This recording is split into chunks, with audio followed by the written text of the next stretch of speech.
Check 1, 2.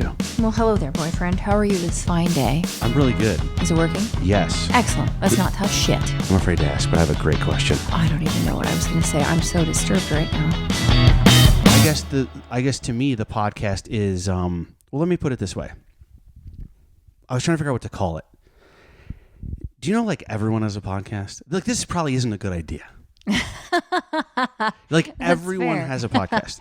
And so what I wanted it to be, what I thought really truly encapsulated the theme of the podcast would be if it was called asking for a friend. So questions that you might have that are like medical or embarrassing to the point where you go, oh, my friend's having trouble getting an erection. Like what type of pills would I take? Do you want me to tell you what to do right now, Jamie, for that? Or Yeah, honestly, my buddy keeps asking. yeah, that's unfortunate. That's unfortunate for me to be learning it right now. It is. But isn't that weird? So I looked it up. So I called you and I said, I think I have the name for this podcast where we could answer these questions. It could be called Asking for a Friend. And you said, oh, that's not bad. Yeah. You weren't as excited as I wanted you to be. But you were like, that will do. You're very honest, by the way. Well, I think I wasn't excited because I hear that all the time. Like, it's my reality. People lie all the time. Oh, my friend has this. No, you have it. Which So that's why I like the name of it, though. Because you heard it all the time. Which I would like to get into what, if you hear that a lot, and what types of questions those are. But so as far as the name of the podcast, I go on Spotify and I search Asking for a Friend as the name of a podcast. There's 4 or 5 podcasts called Asking for a Friend. My friend wants to know, asking for a friend. I'm like, okay. So talking to some people on my team about what we should call the podcast. I'm very eager right now. I hated that I just said Impress my team. me. I hated that I just said my team. I just didn't know what to say. I was going to say my manager, but then I didn't like the way that sounded.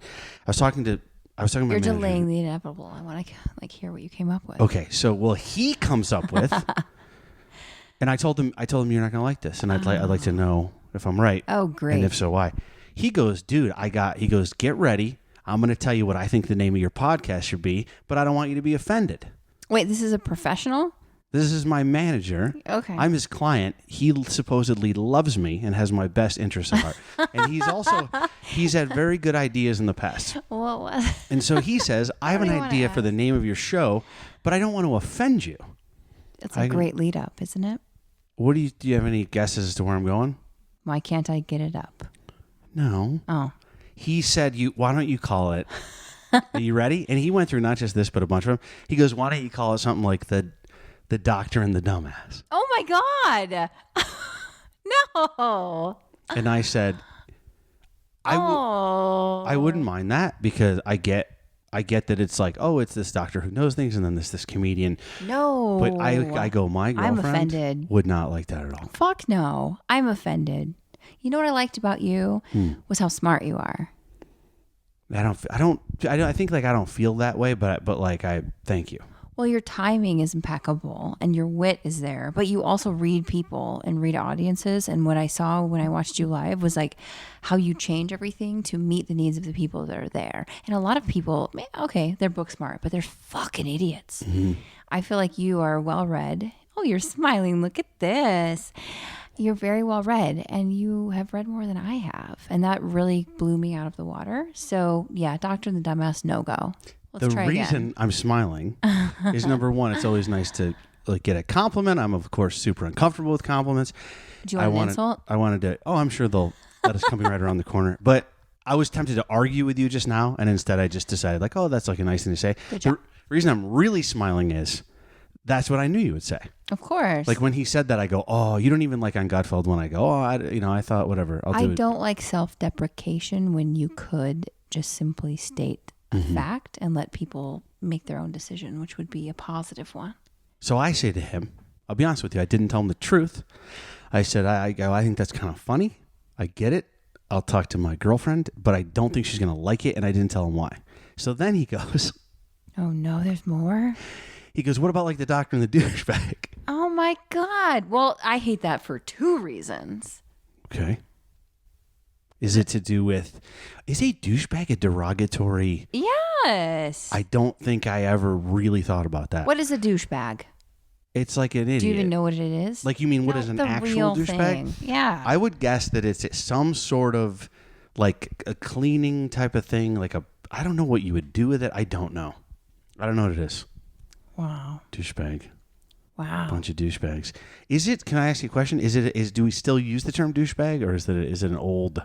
Well, what's the collective we? I most certainly don't. So what is it?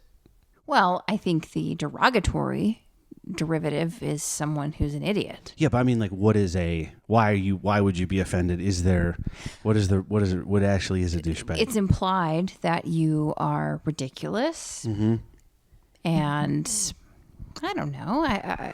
It's a negative connotation, and it's reference towards women. That's what I'm getting at. Only women do. They douche. Right? I mean, you shouldn't, and most women don't. You should not douche. You should not.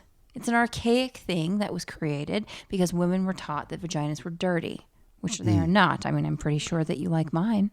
Yeah, you know who recommended my vagina? Who recommends that people use douchebags?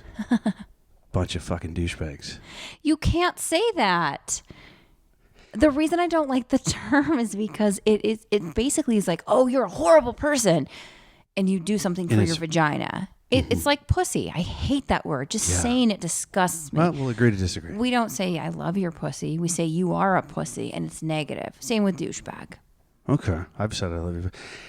Why don't we make that terminology for Viagra? You piece of shit. You can't get it up on your own. You're Viagra. That makes way more, or you're like, that makes way more sense. I mean, think about it in general. A vagina, I don't want to say the P word. I just feel weird saying that in front of you just because I know it makes you uncomfortable.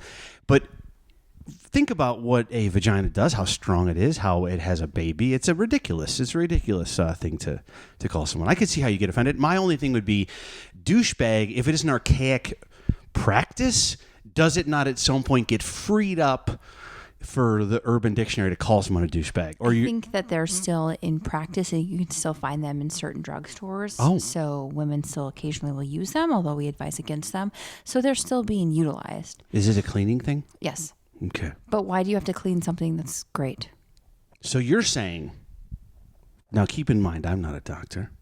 Are you saying that if you are getting a douchebag, medical term, there might be something else going on? Do you want to know why women typically use douches? Do you know? Okay, first of all, do you know what it is? We didn't get back to that. Do you know what it is? My ex-wife would date douchebags. Is that weird? No. Oh. You're not. You're missing the whole point. What? Why would they? Why would someone? Is it because they're going on a date? You could. Well, the whole practice is to cleanse the vaginal cavity, right? Mm-hmm. Why are you laughing? I wasn't laughing. I actually swallowed my water. You know what I'm going to say? You're being a fucking douchebag. Okay. I'm sorry. Please continue. I was not laughing. I drank a sip wrong. Mm-hmm. Cool. I'll remember that later. I'm going to do that when you ask me if it was good for me tonight. Mm-hmm. So, most women use them. It's like a squirting device, typically, and it rinses everything. Mm-hmm. They use it after sex. They use it to get rid of your shit. After sex? Yes, to get rid of all the semen, all the ejaculation that is in their body that's from a guy. So I still don't understand why people say you're a douchebag. Well, I'm getting rid of your shit. I'm not a weak woman, but it still has that connotation that women are weak or women are dirty, and that's why I hate it. Okay, I accept that. That makes sense. So anyway, the podcast will not be called The Doctrine of the Dumbass or The Doctrine of the Douchebag, but I'm about to tell you something that is going to blow your mind. My mind? Mm-hmm. What? So when I wanted to call it Asking for a Friend, and I searched it, I was slightly upset. I knew it wasn't your favorite name for the podcast, maybe not mine either, but I felt like it truly was a good description of what it might be. Sure. What I did was I Googled it. I went on Spotify and I searched podcasts, and there was already a podcast called, Asking for a Friend. There are 2 podcasts called The Doctrine of the Dumbass. No, there are not. And there is one podcast. Who's the dumbass? it's the same. It's that same dynamic of a doctor and a regular person. Oh. There's also The Doctor and the Douchebag. No. There's a doctor and a dummy, a doctor and a douchebag, and a doctor and a dumbass. That already exists. Are they comedians? No, I think here's the problem with starting a new podcast. If you start a podcast and you do like 10 episodes, it's on Spotify pretty much forever. And so one of them, the Doctor and the Dumbass, like I'll bet it's the dumbass who forgot to take this thing down, but their last episode was probably 10 years ago. They did 10. They go, no one listened. It has no reviews. That's the name that comes up if you Google the podcast. So, I mean, could we take it and do the same name? Like, I guess so, but that felt unoriginal to me. I don't like the name. That's You're good. not a dumbass. Oh, okay. Well, thank you. But I think we did find it's certainly not our first choice. Our first 100 choices were taken. I don't think so. I'm not even going to lie to you. What you dropped today when we were shopping, my favorite one.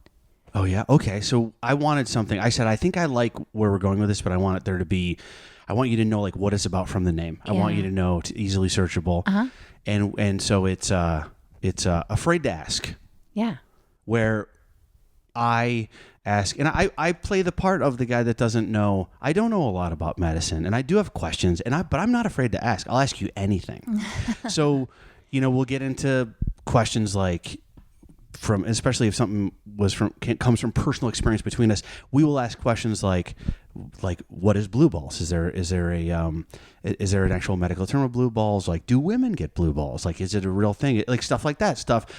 So we'll eventually be taking questions from people that have stuff that they're afraid to ask. Yeah. And with that, because I really wanted to call it asking for a friend, because that like really intrigues me. I don't get embarrassed. Like, I don't get embarrassed. Like, if I had trouble anytime at the doctor, are you giving me like a you don't believe me look? Is that not true? That's correct. Do you think I get embarrassed? Of course you do. In that situation of asking about like not being like if I couldn't get an erection, which I'd never had that issue before. Oh, but if I did, I don't know if I dating a winner. I don't know if I would have had a problem with it. But maybe that's not okay for me to say because I've never been there. But I've had other things where I don't know if it's from being on the radio for a while. You just kind of or doing comedy. You get used to just like talking about.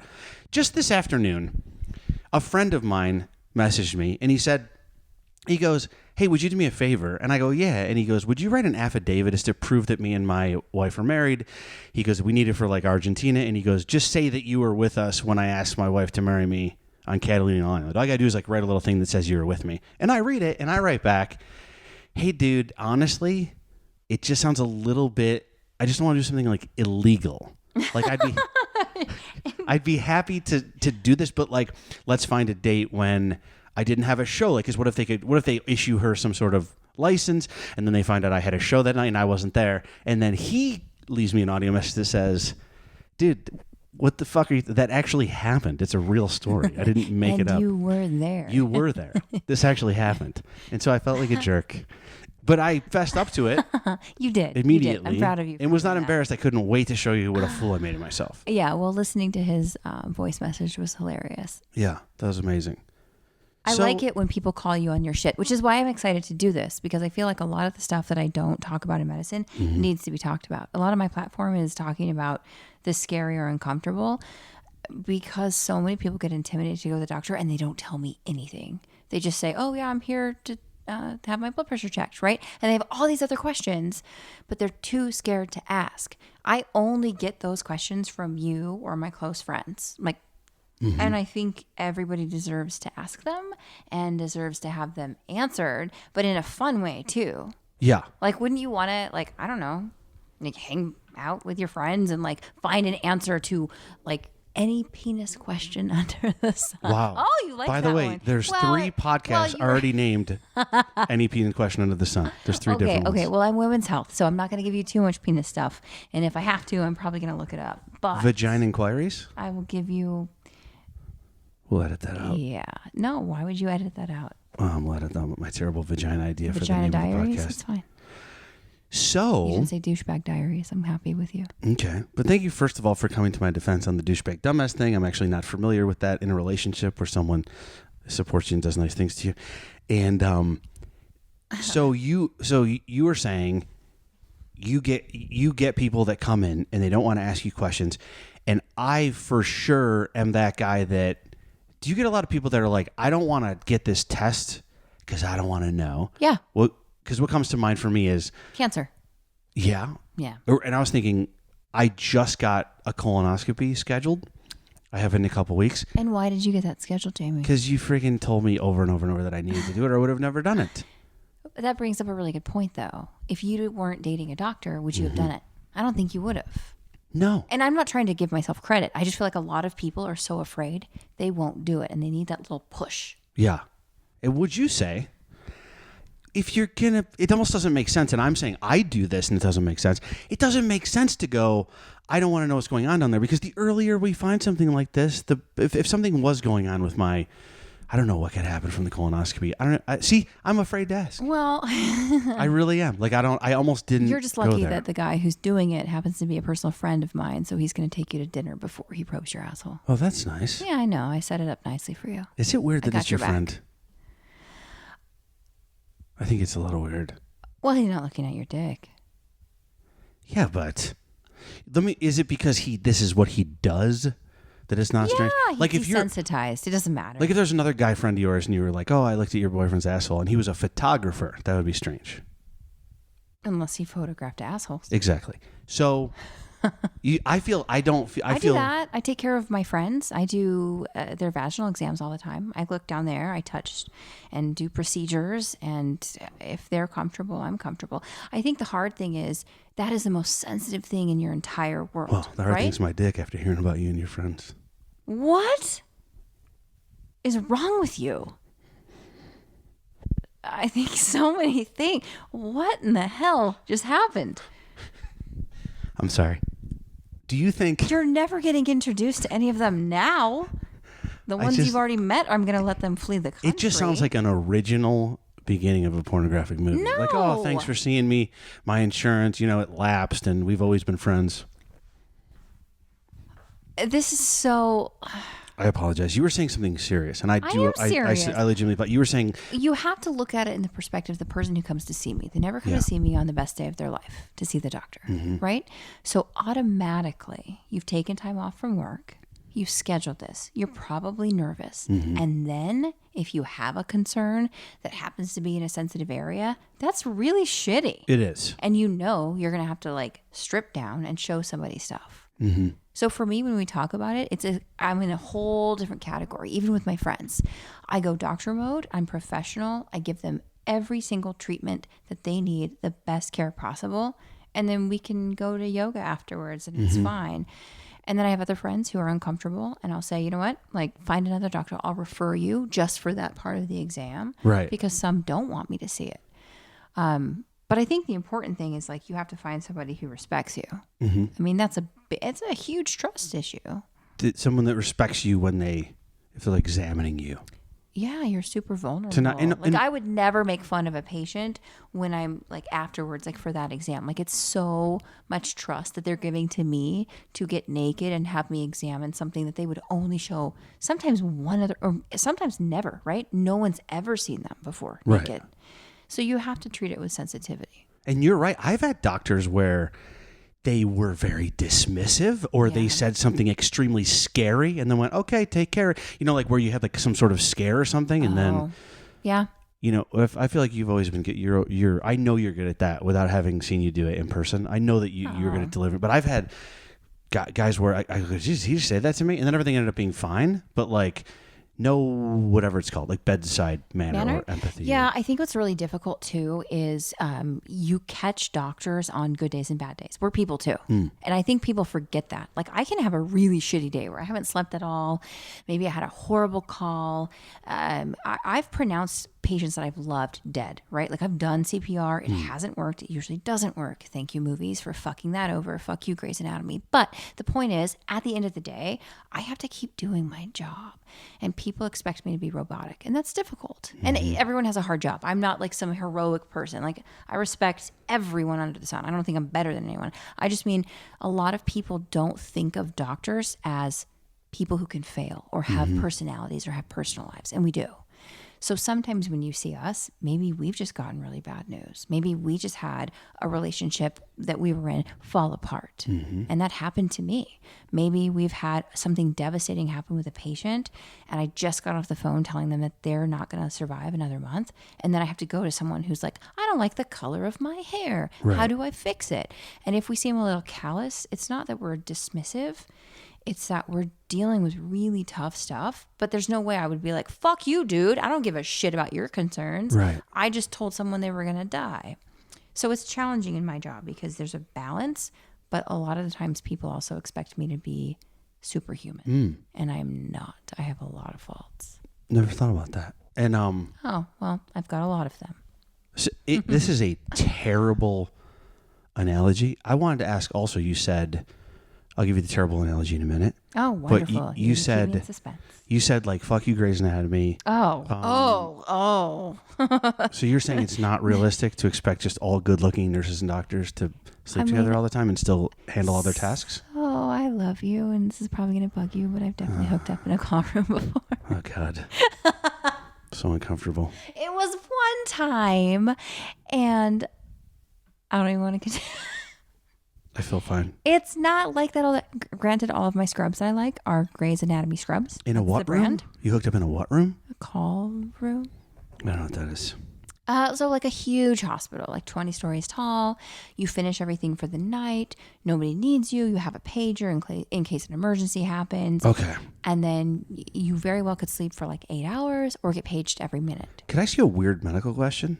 Sure. What is it when you have like your stomach hurts and your face is flushed? Is that always jealousy? Because that's what I have. Those are the symptoms. It's not.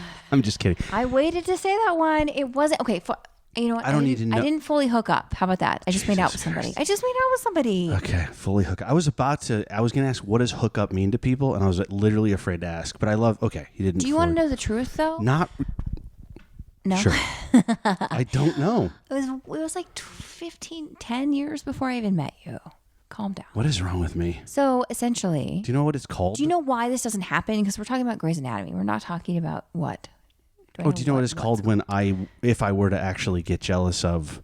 I'm not going to lie. I do have an uncomfortable feeling, and then my mind goes, dude, you're crazy. That was a long time ago. But there's like this primal brain that does the thing. Well, it's have a vasomotor response and facial flushing. Essentially, you're having more blood rush to your face. You're upset. Yeah. Sorry. It rushed to somewhere else, which really made me think about, what do I like? What do I not like? Rush to somewhere else? No. Some people like that. Okay. I don't. It's called, I heard it called retroactive jealousy, which is like some sort of weird jealousy that you get that had nothing to do with you, that's irrelevant, that happened before you were even a part of the person's life. Well, I think that's fair though, because it's difficult for a lot of people to picture their partner with someone else. Even though they're not cheating and it happened a long time ago, you know that like your partner's not a virgin, but you're like, fuck, I don't want to ever think about you with someone else. Right. And that's a valid point. So when I fucked this guy, just kidding. So Jesus. What's a full hookup if that's what you guys did? No, but this is what I'm trying to say. So like you have all night long.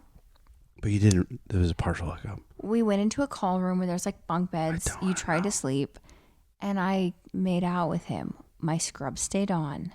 Okay. And you're dating an innocent girl, believe it or not. Such a child. My clothes stayed on, his clothes stayed on.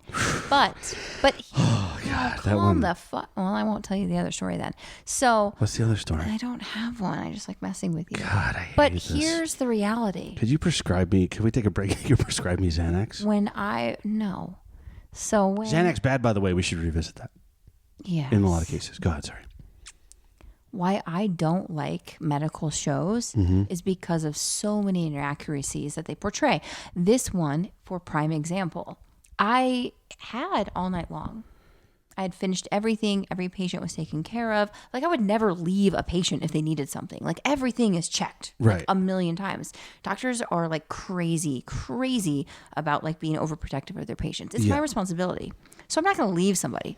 But by the time like everyone do you think all doctors are like overprotective pretty much? Like I think so. Like did he wear 2 condoms? Oh, wow. I'm sorry. You continue. Forced that in there. So did he. So fuck, that one hurt my feelings. Sometimes I start the joke and then all right. So hooking up does actually happen. It doesn't happen because I just made out with him and that was it. And then I had this fear that a patient would need me, and so did he. And we were like, we're done. What are we doing? Thank God for that fear that hit both you guys. We made out for like 2 minutes, and it was done because no one realistically has all night long to just hook up. Like, you are like running labs and running codes and taking care of people. And you know what's funny? That whole night, nothing happened. I went back to my room. And I sat there for like 6 hours, and then the sun came up, my attendings came, the other like doctors came, and we rounded on patients and did everything that you would normally do. Right. But what I don't like is they make it seem like everyone's hooking up and having sex with everybody. We don't have time to do that. We don't even have time to sleep. Right. That's so interesting. I've never seen Grey's Anatomy, so I'm speaking just from I actually haven't either. Promos and stuff. Really? We just know from what we... From like clips, clips that I've seen. Mm-hmm. It irritated me that everyone was super attractive. Doctors don't look like fucking 10 models. They don't. Right. That's when you say, but you do. I was going to, and then I'm like, is that... You didn't. You missed it. I just set you up. And you're the most attractive doctor I've ever seen. I just felt like because you're my girlfriend. But you didn't swing and miss. You didn't even fucking swing at that. Okay. That's cool. So do you want to hear the real call room story? Is there really one? You can tell me if you want to. No. Okay. It was before my time. I listen. As far as jealousy goes, I want to say this for real. I think there are sometimes I get the difference between emotions and feelings is hard for me to describe sometimes. What did I do? You're just like bumping into shit. I'm gonna knock over this whole table. I don't and give a shit drink. if you knock stuff over. It's just. I think there's a difference between. Keep in mind, I'm the dumbass. You're not. Dynamic. Stop it. I'm not going to keep going. That bothers me. If I'm the person that's not formally educated, medically trained. Yeah. Big difference than dumbass. Douchebag. So here's That's debatable. I believe that we have emotions and we have feelings and we have thoughts, and I have trouble figuring out which one's which. And I think sometimes, for instance, you say, I know you're not a virgin. You're an extremely attractive woman. Of course you have guys hit on you, and of course you've had previous relationships and great sex and good times, and there's been guys who I hope so. If not, who would I be dating if you'd never had an experience like that? So that's all kind of obvious and part of the game. But I think I don't know if this happens in women, there's a thing that will happen to me if you say, oh yeah, I was with this guy once and like he was kind of a douchebag and like he's got me out on his yacht and we're in his Ferrari. My chest will tighten up for a second in a weird ego, almost like a jealousy, even if it was a current, that's more retroactive jealousy, but even if it was current, like, oh, I ran into this guy and he's my friend and like, oh, he's really attractive. There's like this weird thing you get, but sometimes for me, I can't control it, so I'll go, oh, I saw what happened right there. I'm feeling jealous because I love this woman. Maybe I felt like a threat from my primal brain. And then you move on with your life. And I don't think we need to beat ourselves up over like that feeling. I think it comes, for me, it's about how long does that feeling last? What is the refractory period between like a weird reaction? Like even anger, like I want to, like road rage. It's okay to get super mad in the car. Just don't follow the guy and beat him up. Like I think it's okay to have that. And I think we're all working on the period of time when the reaction happens to just whatever action you take. Well, I think it's also you have to put it in perspective. So like the story that I just told you was less than 5 minutes, right? And my medical training was 8 years. Right. In 8 years, I had 5 minutes right. to kiss somebody. But even so, I'm insane for even having that thought at all. But I understand that. But I think also, like, what if I told you, like, yeah, that happened every day? Right. That would be a little more problematic. I would worry about the patients at that point. So would I. But the story is like, yes, at one time I was like, hey, maybe I should see if Grey's Anatomy is true. Oh, nope, it's not. I got shit to do. Right. That would not have even made it in the script. There was not a great ending to I don't your think Grey's they Anatomy would have story. picked up the series with that one. So don't be jealous is my point. Yeah, and you know. That's easy to say. That's not fair. You can feel however you want to feel. But my point is, doctors in general are nerds. We don't have social lives, and we try to be cool, and then we fail at it miserably. I think you're pretty cool and your friends are cool. I've met many of your doctor friends. I like my friends. I meant as a whole. As a whole. Well, wouldn't you want a doctor who's nerdy? Oh, yeah. I actually get stuff on my social media about like, if you're posting this, why aren't you reading a book? You should be having, like, you should be studying more. You should be researching more. I don't want a doctor who's fun and enjoys herself. Yeah. And I think what people are missing is you also don't want a doctor who does nothing but study, because those are the ones that usually burn out. They're exhausted. They have no balance with their work life. And honestly, sometimes they're apt to make more poor decisions because they're so fatigued. I want a doctor who's happy, enjoys their life. So when they come to work, they are fucking on point. And then when they leave, they balance it out. Not they're so exhausted, they come back to work the next day and they haven't even left the office and they're tired and they're not looking at their charts with fresh eyes. Right. So I think you have to also, and this goes for way more than just medicine, but like everybody needs a balance. Right. Or you're shitty at your job. 100%. You need a balance. Are you going to be funny every day if you're exhausted? Yeah. No, not at all. You're absolutely right. You need those days off. I've never felt less funny. I don't want to say what tour it was, but you came on tour with me. And when I started that tour, and it was my first one where I ever sold like a lot of shows in a row, I sold out. And like right at the beginning of it, I was like, this is the life. Like this is what I've always wanted, like selling. And by the end of the tour, the amount of energy it required for me to be just to feel like I was funny at all after hearing the same fucking jokes every night come out of my mouth it was really hard. It was 12 days in a row, and I remember thinking I think that's too many. I think it's got to be 10. You gotta refill the well, as they say creatively. You gotta punch out. I was impressed. Go to the beach. I thought you were just as good day one as the last day I was there, but I could totally respect that and understand it. People get tired. People get really fucking tired. I get scared. Here's what scares me, Erika, and I mean no offense by this. Oh, great. Say I'm a comedian. This is a fictitious story. Okay. Wonderful. Well, I don't like them very much. I know that about you. I had to say that because people will think you're making a joke, and you've never been a huge fan of comedy. I haven't. Fascinating. So, I think you guys are mean. What do you mean? We have to talk about this real quick, but I think that's from the way comedians are portrayed on social media. It's all crowd work. It used to be we would just stand up there and deliver an act. I'm not mean to people, even when I mess with people. But on the internet, to doctors. But guess how many views I've gotten online? Not very many. Nobody gives a shit when you're nice to a guy. They want to see like somebody destroying somebody. Yeah, by the way, me and Erika met because I did a whole thing, like a crowd work thing on doctors. I was just thinking and afterwards you came up and said, I just insulted you. I'm a doctor. Did you? I did. Well, do you know why I didn't notice? Because it happens so often. That's not fair. I said, I don't like comedians because they're mean. But why did I come up and talk to you afterwards? Because you specifically made fun of doctors. My kind of specialty, by the way. Not just any doctor. Family medicine. So you...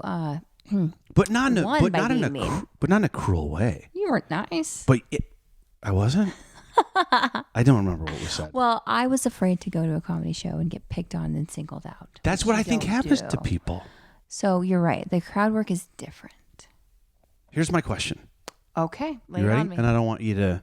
I don't think I'll ever be ready, but go for it. Okay, so here's my question. In all of our jobs, we do get exhausted. And some people think, as a comedian, you only have to perform like an hour a night sometimes. What a wuss, like you must be fine. But sometimes we've driven 5 hours that day. Sometimes I have flown to a gig recently where I didn't have time to change.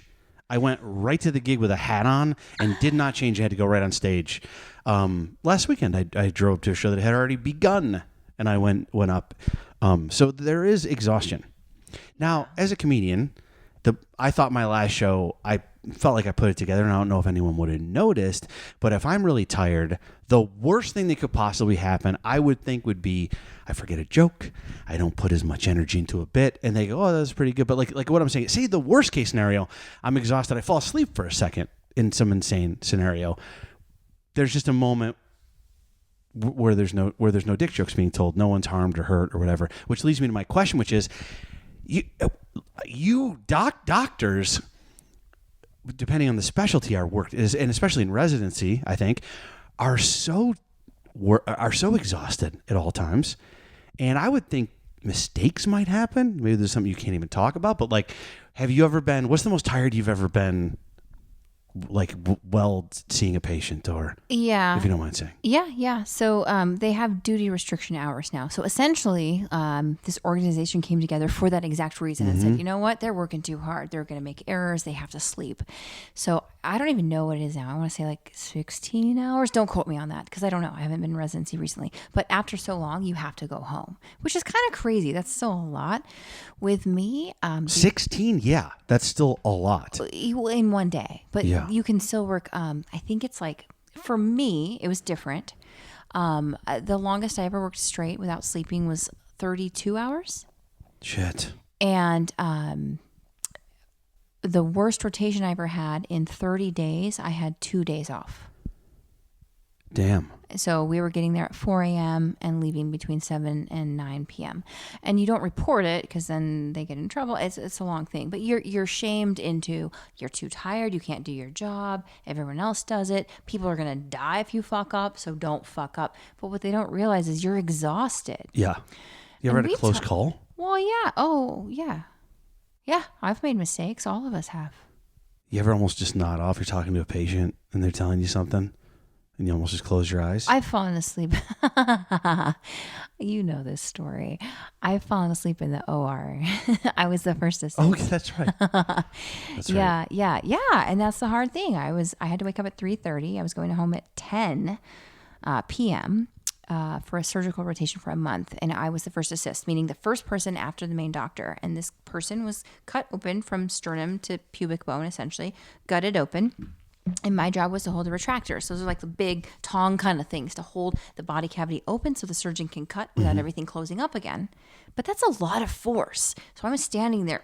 You were the retractor. Yeah. You had the retractor. You were in charge of that? I didn't know that part. Okay. Oh, yeah. So I got to help cut open everything. As the first assist, I get to do I like how you say got to. Like that's the it was doctor a privilege. in you. I loved it. Yeah. Oh, I loved it. And wasn't it also... I still love my job. Wasn't it also an opportunity, almost like he chose you to do that as someone? Sometimes you're assigned, or like the other doctors like drop off and like you're the only one. Like one time the assistant, like the other doctor was gone and I got to break a nose, and they never let you do that from the beginning. I got to fucking smack the shit out of it. Wow. Cosmetically, and it was so cool. But anyway, I digress. So yeah, I'm like retracting this person open. I hadn't slept probably in a couple of days. Only because at the end of it, you have to like take tests. So I would study after a 15, 20 hour work day. It was crazy. So I'd stay in the call room, I'd study, I'd go home for a couple hours sleep and then shower and come back. So I was standing up and I fell asleep standing up holding these retractors. Wow. And they closed up and the surgeon slapped my hand and he's like, what did you? And I'm like, oh, you just like you did this artery and you were doing this. And he's like, oh, very good. Didn't catch me. But that's not bragging rights. I kind of want to like... No, I hear what you're saying. The necessity to invoke restrictions on how much you work because of how dangerous it is. Yeah. And again, I'm a person. I'm not AI. I fuck up all the time. And then you take sleep out of the equation or into the equation, depending on how you're looking at it. And I'm deprived of regenerative sleep. I'm going to fuck up even more. Yeah. Isn't it true that if you don't sleep isn't it like if you pull an all-nighter, you can't just go, I'll sleep more tomorrow? You're messed up. Isn't it like you're almost drunk or something? Yeah, that's the time I told you when I was driving to the hospital and I fell asleep at the wheel. The only time I've ever had like something dangerous with driving. I was absolutely sober, but I was going to the hospital. It was like 4:30 in the morning, pitch black, and I fell asleep at the wheel. And I went over an embankment in the hospital and got stuck in the grass in this like 20-story hospital and woke up. And instead of being like, oh, I should probably like fix my car or call maintenance or something, I just drove into the hospital parking lot and did my shift. It's quite insane, and I can't imagine it. Would you mind taking a question? So here on Afraid to Ask, we have a question coming in this is from Jamie from Fairbanks, Alaska. Oh my God. Coming up on the next episode of Afraid to Ask. And this is a common fear in men. I am telling you, I have heard more men talk about this than any other kind of condition. It's having to pee all the time. Oh, how many times a day do you think you should pee? You said that sometimes a doctor can be tired or wide awake, or depending on their schedule. I know people say like, oh, buy a car on a Friday because they're trying to get new inventory. I don't know if they say these things. Is there a certain day I would want to go? If I had a big surgery, I'd want to go see the doctor.